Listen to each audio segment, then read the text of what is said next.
আসসালামু আলাইকুম ওয়া রাহমাতুল্লাহ। দেখেন ভাই, দেখেন মা, একজন মা মানুষ তৈরি করার কারিগর, তিনি কত কষ্ট করে,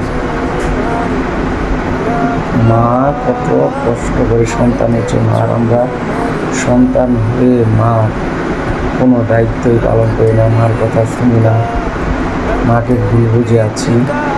তো যারা মাকে ভালোবাসেন ভাই, প্লিজ তাদেরকে একটা কথাই বলবো, যারা মাকে ভালোবাসে অবশ্যই তারা একটি লাইক করে যাবেন। যারা লাইক করবে তারা মাকে ভালোবাসে, আর মাকে ভালোবাসে না দুনিয়ায় এমন মানুষ খুবই কম আছে। আমরা সবাই মাকে ভালোবাসি। মার জন্য সবার মনেই দয়া, মায়া, ভালোবাসা আছে। আর একজন মা কত কষ্ট করে তার সন্তানের জন্য। সন্তান লালন পালন করতে গিয়ে মা তার জীবনটা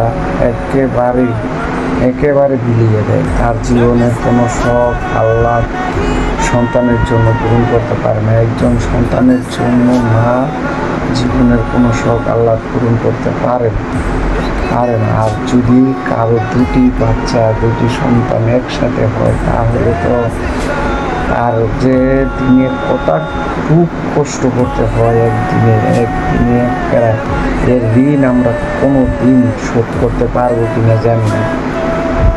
তো মার জন্য প্লিজ দয়া করে মার জন্য একটু ভালোবাসা রাখবেন ভাইরা। দয়া করে ভিডিওটা পুরো দেখবেন।